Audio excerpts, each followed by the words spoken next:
Hello guys, welcome to our YouTube channel.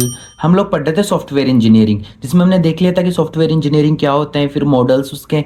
फिर हम पढ़ रहे थे एस्टिमेशन मॉडल्स। सो एस्टिमेशन मॉडल्स क्या होते हैं कि आपको कोई नया सॉफ्टवेयर डेवलप करना है, ठीक है। तो उस नया सॉफ्टवेयर डेवलप करने में आपको कितना टाइम लगेगा, क्या कॉस्ट लगेगी, कितना एफर्ट्स लगेगा, तो आपको वो सब कैलकुलेट करना है। तो आप अलग अलग मॉडल्स के थ्रू कैलकुलेट कर सकते हैं। तो उसमें फर्स्ट मॉडल अपन पढ़ेंगे कोकोमो मॉडल। कौन सा? COCOMO model. So COCOMO model की फुल फॉर्म क्या है? Constructive cost model. क्या? Constructive cost model. So it is developed by Barry W Boehm. Means ये बोहियम ने डेवलप किया था, किस लिए? To estimate the effort cost and development time of a software project. क्योंकि सॉफ्टवेयर प्रोजेक्ट है, उसका effort cost and development time कितना होगा वो फाइंड करने के लिए।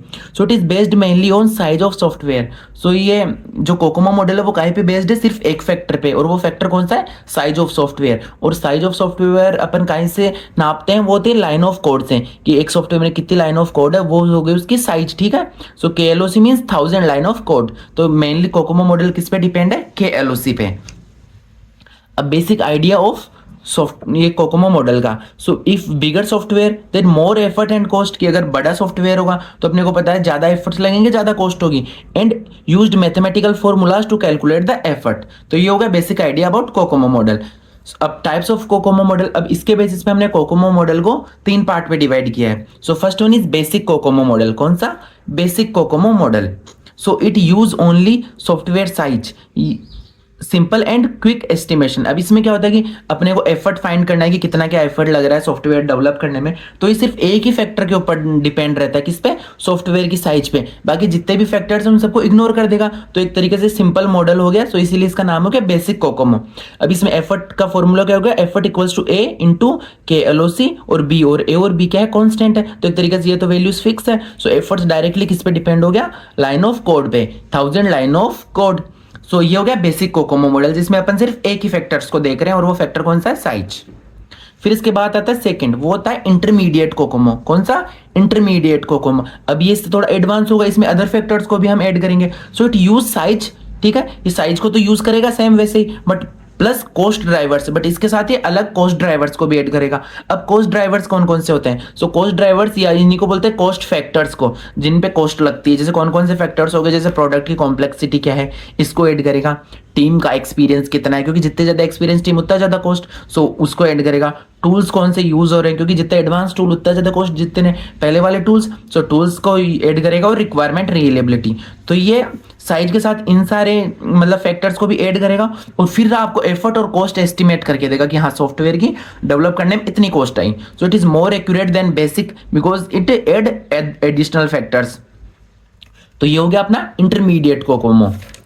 फिर आता है अपना इंटरमीडिएट कोकोमो के बाद में डिटेल्ड कोकोमो। कौन सा? Detailed Kokomo. तो ये अब उससे भी ज्यादा एडवांस और उससे भी ज्यादा एक्यूरेट है। So it is most advance model and estimate efforts for each phase. अब इसमें क्या होता है कि अलग अलग जितनी भी फेज है सबका अपन अलग अलग एस्टिमेट करते हैं कि हाँ एनालिसिस में हमारे इतना कॉस्ट है, डिजाइन में इतना, कोडिंग में इतना, टेस्टिंग में, और बाद में अपन सभी इनको इंटीग्रेट करते हैं। So it is very accurate and complex to use. तो ये हो गया अपना कोकोमो मॉडल क्या होता है। फिर हमने देखे टाइप्स ऑफ कोकोमो मॉडल्स की कौन कौन से। First basic COCOMO model, intermediate COCOMO model, और फिर आता है डिटेल्ड कोकोमो मॉडल। अब प्रोजेक्ट मोड्स के जितने भी मॉडल्स है तीनों, ये हर टाइप के प्रोजेक्ट में मतलब वर्क करते हैं। So each type work with all models. जैसे फर्स्ट वन ऑर्गेनिक मोड कौन सा होता है? जिसमें स्मॉल एंड सिंपल प्रोजेक्ट्स होते हैं, सो इसमें एक्सपीरियंस टीम लगती है। फिर जैसे सेमी डिटेच मोड कौन से होते हैं? जैसे मीडियम साइज प्रोजेक्ट जिसमें मिक्स्ड एक्सपीरियंस टीम। और last one is embedded mode, जिसमें लार्ज और कॉम्प्लेक्स सिस्टम होता है और इसमें स्ट्रिक्ट और कंस्टेंट टीम रहती है। तो ये जितने भी टाइप के मोड है सब पे अपन कोकोमो मॉडल का यूज कर सकते हैं।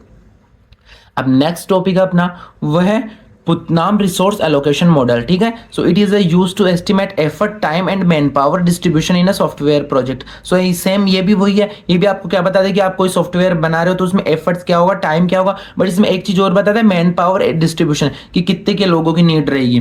तो ठीक है, इट शोज हाउ रिसोर्सेज या people are used over time, कि कैसे अलग अलग रिसोर्सेज या अलग अलग लोग यूज हो रहे हैं आपके सॉफ्टवेयर डेवलपमेंट में। अब ये आप ग्राफ देखोगे, इससे आपको ये इजीली समझ में आएगा।